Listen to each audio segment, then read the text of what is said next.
Yo, good afternoon. We're here yet again. And the topic taken from where we left off. Oh, you thought it was gonna be loud, huh? Yeah. Yeah, I know. Oh, geez. We're gonna talk about archetypes. We're gonna talk about since my man is on this thing about comic books and whatnot, we're gonna talk about hero and anti-hero. So we have an understanding of the basic hero archetype, right? Hero is usually the protagonist. Yeah, That's okay. it. We our Supermans, our Wonder Womans, our our Iron Man. our Iron Mans.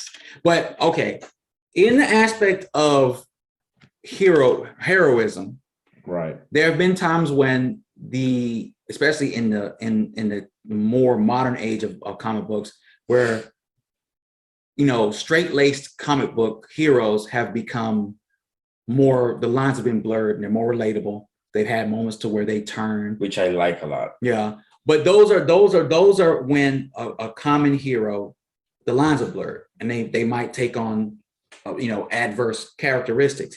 But the anti-hero is basically the villainous individual who goes about different means, the more vigilante style, but they end up getting the job done, or they kind of just stick to the process. So Exactly.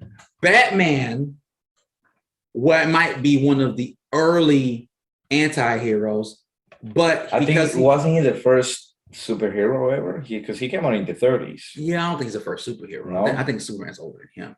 I think Superman. Don't quote me on that, because I think one came out like 30 something, and then I think Batman came out in 40. You got an iPhone, but I digress. So what happened was, when you look at more like the vigilante style from the beginning, not hero turned bad or hero that fell from grace, but basically never was graceful. Yeah. Became, started doing heroic things. So when I think of anybody who's like an anti-hero, I automatically go to Batman, Punisher, the Comedian, Spawn. I go to the aspects of the Ghost Rider. I automatically go to characters that literally from start of their run, they're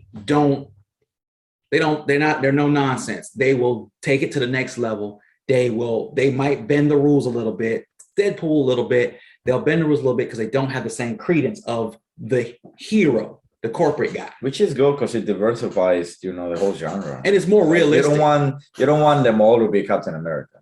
Yeah. So like when you think about Captain America never was really anti-hero, but he started to blur more noticeable for most people when, like, in Civil War.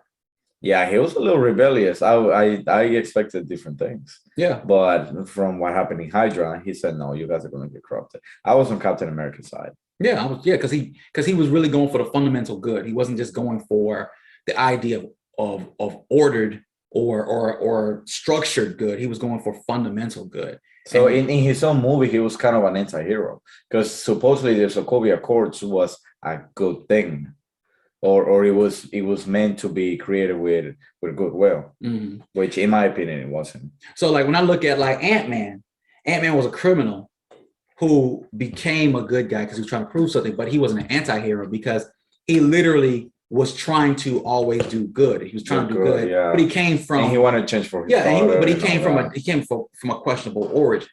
Whereas when you look at like even Hawkeye's a little bit more on the rough edge, but he's a guy. Hawkeye is pretty bad. Yeah, but when he became Ronin, he was a vigilante, so he broke a lot of the rules to kind of get to that next level. If you look at Loki was a bad guy. Loki was a villain. But when you look at him taking the good position near the end of the series, Avengers, right? He died in Infinity War. Infinity War. But if he started doing heroic things, he would kind of find himself doing an anti-hero position, because he's not really a good guy, but he can still do heroic things. So there's that. My greatest like between Spawn and the Punisher are people who I don't remember the Punisher. And I don't know who Spawn is. Frank Castle, man, the guy with the guns with the big skull on his. He didn't make it to Colombia, I guess. But yeah, you need to look that guy. Frank Castle is a guy who They actually recorded the Punisher movie here in Tampa.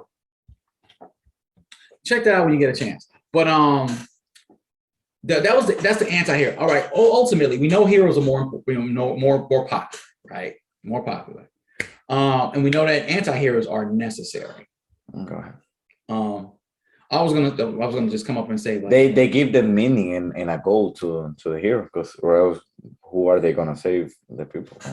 well, no, anti-hero is just another contrast. The difference between Cyclops and Wolverine. But I got you the same example, and we already talked about this in another podcast, so we're not gonna really jump into it too much. Death Note, right, Akira. Okay. So to you, he's an anti-hero. To me, he was a hero. Then he turned into a villain. I'm trying to think about how he was a hero. Or so his line really was blurred. It's not like Loki. Like, he was really blurred. He was convinced that what he was doing was the fundamental good, and I agree with it. But both times I watched it. But what happened was, there is someone who has a structured, ordered good. Well, that was L, and basically said, like, no, the way to go about justice is to go through a procedure, a process, not the way that he's doing. He was doing it in a way of a vigilante, which is he was doing something bad. Yeah, he was judge, jury, executioner. He wasn't punishing. He was just executing. Yeah, he's judging. He's a jury. He's an executioner. He makes all the decisions.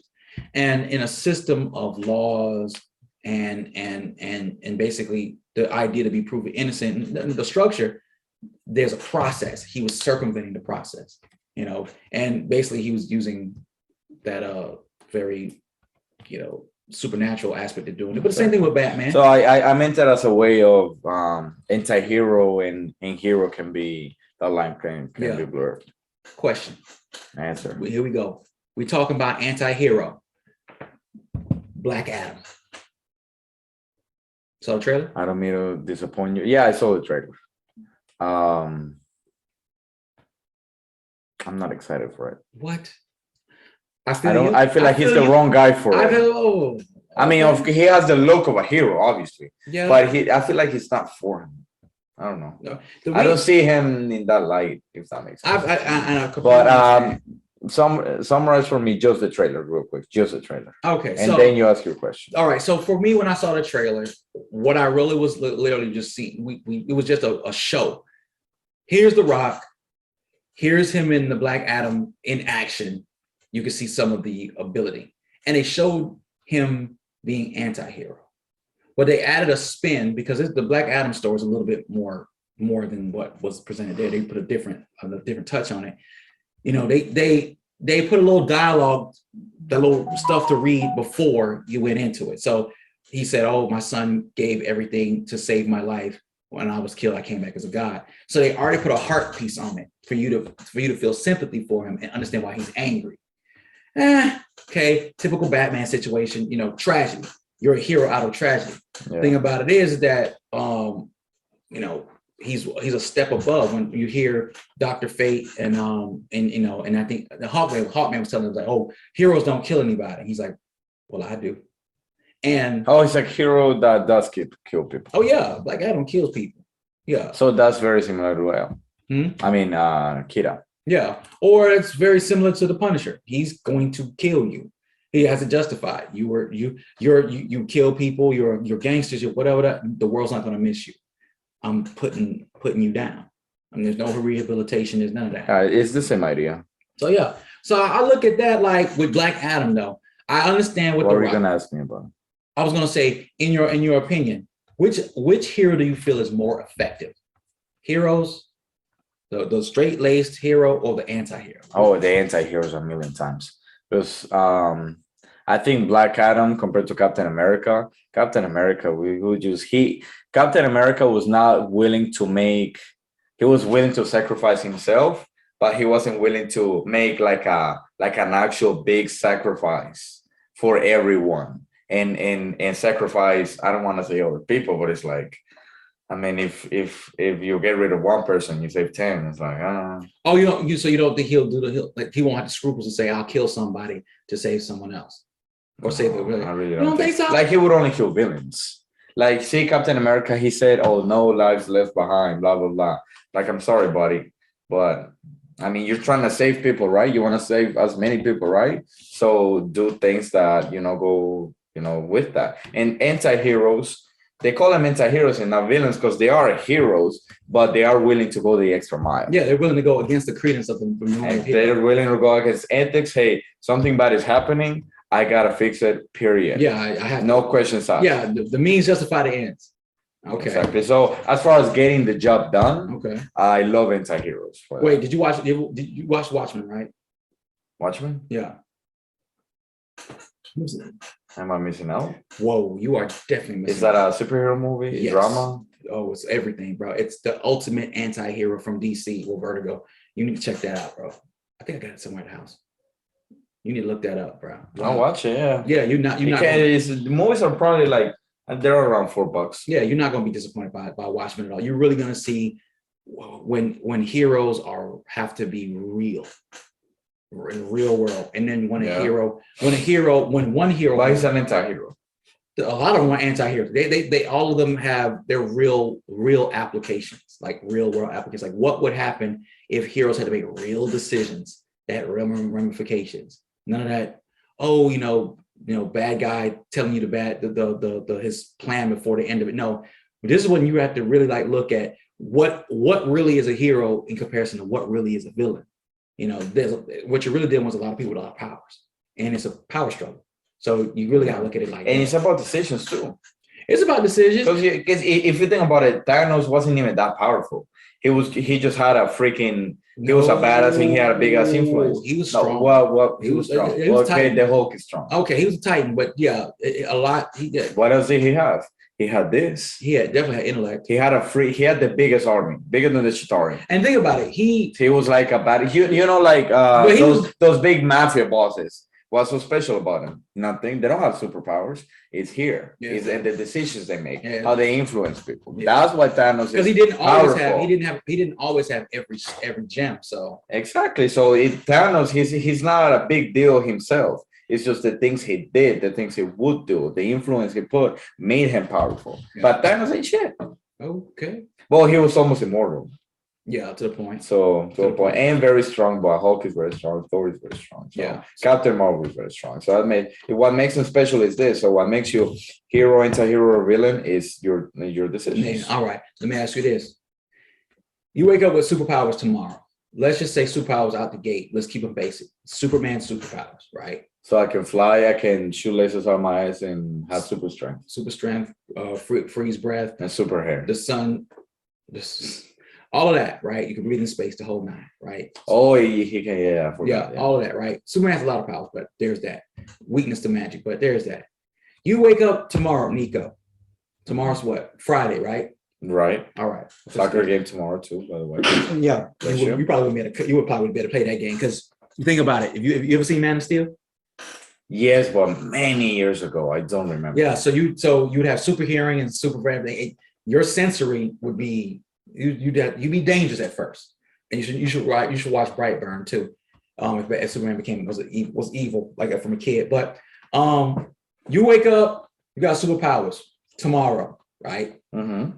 You get through the weekend. I'm excited. All right. Okay, you say you're excited. You don't know how your powers. You don't know how long they're gonna last. You don't know if they have limitations, but you got superpowers, right? I just know I have abilities. I don't know for how long. I don't know how long. You can how run. Many. You can run super fast. You can fly. All of that, right? Okay. All right. I like it. You have it till Monday. You get Monday, first day of work. All right, get that. Do you see yourself within saving a lot of money on gas? Well, yeah. Do you see yourself being an actual hero? Some would call me hero, some anti-hero. So you would do aspects of heroic things. You would do heroic things in this world. I would say so. Okay. I think this is what I think, and it would be for me or any human, really. Mm-hmm. I think at first everything would be about, saving all these people and blah, blah, blah. But then you get used to it and then you start getting a little corrupted by it. And that's when you start moving a little bit into anti-hero. Like, okay, maybe I don't have to save all these people. Okay. Maybe I can, just you start becoming a little more selfish. You start becoming a little more. Does that make sense? All right. So my personality would shift. I'm now taking consideration. Step back on this, right? You got Yeah. powers, right? Everything else is still the same. You still have work. You still have to live somewhere. You still have all that, right? Still got a car payment and all that. Do you see yourself not fully committing, but do you see yourself in a way feeling obligated to do heroic things if you have superpowers? Obligated? Yeah. I don't think so. Would you find yourself doing superhero things? If I don't feel obligated at first, yeah, but then I'd be like, no. Okay. You see, That's what I think. You better than me, man. And you told me about this whole being obligated to do things for someone else. I remember years ago, freaking literally years ago. And I was like, why is he talking about this? It's very random. But it's like you don't have to do something good for somebody else. True. You don't have you don't, it's not your duty. Your duty is to survive. But if you're a billionaire, you don't feel you have some type of philanthropic obligation? To a certain extent, I feel like they do, to a certain extent. Why? But a lot of people are like, oh, give everything away and look at us. And no, I don't think so. Fair enough. Whether it's by, you were rich by since you were born or you worked hard, I don't know. But I don't think all rich people just gotta give it all away. No, I think to a certain percentage, yeah. You have a certain level of social responsibility. Yeah, I think we all have a certain level of social responsibility, but at the end of the day, I think you're number one. Yeah, but I guess it depends on how big your sphere of influence is. Exactly. Your abilities, whether it be money or say superpowers, can broaden and widen your sphere. So I think, exactly. I mean, if I'm a billionaire and I've already spent $100 million this year, and in things I need to grow, things in parties and all that, and then I already invested for my future, and then like why not donate the rest? And I have my future secure. I'm gonna be even better off in the future. I'm already having fun. Why not help people with the rest?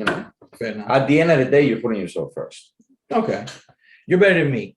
If I wake up tomorrow with Superman powers, first thing I'm gonna do is be fearful, because you have to learn the dexterity of how strong you are, right? Oh, you're a danger. Yeah, you're dangerous at first, right? And then you don't know how long you have your powers for or how they work. You could say, oh, I'm gonna go flying. You go up 600 feet, your powers kick off, knowing that, oh no, you got to charge your powers at first. Or what if you go up and you get on a plane and then you cut through it and you kill a bunch of people? Yeah, or say that. Or you get exposed to something that never affected you before. You get too close. And now you're weak to it. And now you're weak to it. You have no idea. So it'd be a long process of testing and trial, because the idea of traipsing into invincibility or invulnerability or immortality would be like, what's the thing that actually does kill you by trying it out, right? Yeah. So, but say legitimately, I'm full on Superman, no fear, got full on powers, right? Am I being a hero? Absolutely not. No, because under no circumstance am I gonna. I'm not gonna be this world Superman. I'm gonna tell you why. One, if I got my regular life, if I do anything, I'll hide my face and my name. Forget hide my face and all that. There's that too. You should watch Invincible on Amazon Prime. One thing I'm doing right off the bat is I know before superpowers, I know what I look like. I know who I am in this world. I know my gender. I know my race. I know that. I know what powers mean for me and for the rest of the world, especially if I'm Superman powers, right? What I do know is that being a superhero doesn't mean you're gonna be rich. Clark Kent, he's still working at Daily Bugle or whatever, making nothing. So he has superpowers. If I ain't out there robbing and just taking it, I still got to pay my bills, right? You got to try to maybe contour a job around your powers. Then what do? Do you hide your face because people will constantly be coming after you? Your family, or do you live free and people could be like fearful and people always in your face? You should do this. You should do that. I'm not obligated to do that and live with that stigma. My thing, I'm gonna be straight up. I'm saving those who I can say, because you never know. You should watch Hancock too. There's been so many movies. Stop marketing for these people. They're I'm the billionaires. I'm letting you know so you can watch these later on. But when you start saving people, then you create an expectation. Instead of people saying, "Oh Lord," they're gonna be like, "Oh, Super Nico, come down." And then that's when you get the corruptible, because you're gonna start saying, "Hey man, if I'm rescuing you guys, I'm sending you guys a bill. I just put this fire out in this building. You're gonna send them a bill. Well, we just thought you would do the kindness of your heroism. Heroism don't pay no bills, or you're gonna start doing extortion. There's gonna be some dudes that were like, "Hey, baby girl, I just saved you. What you got for me?" But you laughing. I'm not laughing because it's funny. I'm laughing because it's true as hell. Or sorry. Or you know what? You're gonna extort. You're gonna go down. You fly down. You have superhero. You're gonna fly to cartels and be like, "Hey, look here, man. Look, y'all want to keep this operation going? I'm gonna need you to slide me some bread." You don't stop, say, the drug trade or this or that. You just basically say, for you to keep it going and for me not to stomp on you, you're gonna pay my bills. Hey, what's up, Papi? Hey, as long as we can keep that going, they're like, it's really racist that you made them Mexican. Well, I just said. Okay. Or you going, you know what?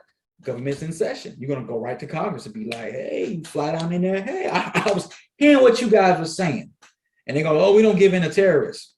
Okay. I know we're not talking about it, but being Superman is like all these rich people. In a way. Because they can do that. They can through other means. But can you imagine one person having that? Because I think it's an analogy. Yeah. Yeah, and that's because Superman is looked at as Jesus. You know, he's the exactly. Yeah, but I think the ultimate thing is like I as a black man, if I woke up tomorrow with powers of with Superman's powers, I think the world would do this to anyone. They would always look for your weakness to try to exploit. If they had to take you out, or 100%. if they had to try to bend you. That's why, like, Superman versus Batman, terrible movie. Oh, terrible movie. But the idea, like, you know Superman's weakness, but it's just like, okay. Yeah, so it's different. Yeah. No, but at the same time, you know his weakness too. He's human. Yeah, but you put a bullet on that forehead, baby, he's out. Yeah, that's why I used to be like, you know, Superman can easily beat Batman, but I'm like, nah, Batman plans. Batman's a tactician. We gonna. That's the thing I'm saying about humans being superheroes is like, oh my god, like, okay, yeah, like Iron Man, at least he's fully covered.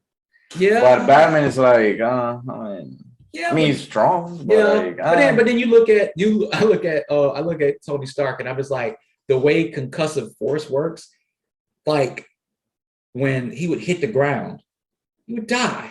The concussive force, unless you have like some type of energy shield to absorb it, like vibranium, you're gonna die. No, his armor wasn't made of vibranium, so I mean, yeah, you would die. Like getting hit by something, you would die. Getting hit by a tank shell, boom, and he would get hit. You would die. The concussive force would kill you. Yeah, but at the same time, remember he's a billionaire with resources and capital that no one else has. Maybe his armor. That's how I justify myself. It's a comic book movie. Yeah. I'm like, I mean, come on. I mean, he has technology probably 50 years in advance. Yeah. And you know how technology moves. So I'm like, okay, if he's wearing his armor, yeah, I'm just looking at I'll give it to you. I'm looking at the nanite suit that he had like in the end game. I was like, wow, nanite suit. That's pretty cool. The one that comes up? Yeah. No, it was an Infinity War. Yeah, that's awesome. So, you know. It was cool, but that's what I'm saying. People don't have this technology, but he does. So that's how I justify myself, you know, him being a human and not just dying regularly. Yeah. And then you look at the Infinity Gauntlet, like in the comics, anybody can wield the Infinity Gauntlet. But in the movie, they had to create some type of barrier. So when, you know, you put on the Infinity Gauntlet, the power was so great that it would burn you. And look, it burnt the Hulk and it killed Tony Stark, technically. Yeah. But hey. But yeah, I mean, Tony Stark, he was also a villain because he was selling all those weapons. But then he became a hero. Corporate. And, you know, he redeemed corporate himself. aspect. All right, everybody, tell us what the hell you think. What's a hero? What's a villain? Who's the hero and who's the villain in between Rico and I? Obviously, I'm the villain. You guys have a good one. Tell us what you think, how we're doing. Thank you for watching. Please like, comment, and subscribe. If anyone's not watching us, they're missing out. Missing out, baby. Thank you, Rico, for this podcast. The laptop's gonna go out. Absolutely. I was waiting for that. Are we gonna eat popcorn now? for Top Gun? I mean, Top Gun or not?